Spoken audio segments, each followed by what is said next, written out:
देख रहे हैं तुळजापूरनामा न्यूज। ऑनलाईन आर्थिक फसवणुकीतील 4,49,252 रुपये फिर्यादीस परत।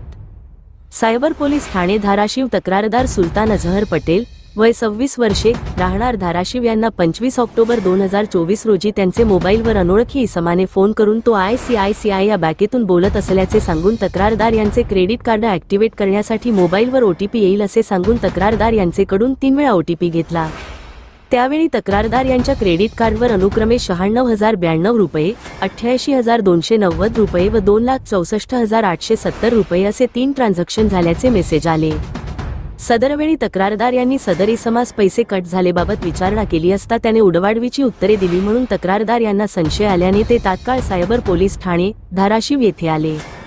सदरवेळी सायबर पोलिसांनी तात्काळ तक्रारदार यांची ऑनलाईन तक्रार नोंदवून तांत्रिक विश्लेषण केले असता तक्रारदार यांच्या क्रेडिट कार्डद्वारे अमेझॉनवर खरेदी केल्याचे निष्पन्न झाले। त्यानंतर तात्काळ अमेझॉन कंपनीला ईमेल करून नोडल अधिकारी यांच्याशी संपर्क करून यातील तक्रारदाराच्या क्रेडिट कार्डवर केलेली खरेदीचा ऑर्डर रद्द करून तक्रारदार यांची गेलेली संपूर्ण रक्कम 4,49,252 रुपये परत करण्यात धाराशिव सायबर पोलिसांना यश आले आहे।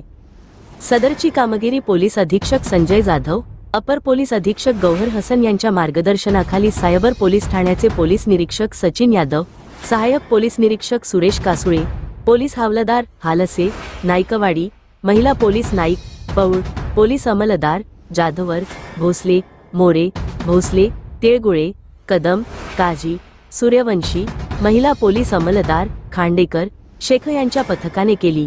तुळजापूरनामा न्यूज चॅनल, तुळजापूर, धाराशिव। महाराष्ट्रातील ताज्या बातम्या पाहण्यासाठी आमच्या YouTube चॅनेलला सबस्क्राइब करा। Instagram आणि फेसबुकवर हा व्हिडिओ पाहत असाल तर फॉलो करायला विसरू नका। धन्यवाद।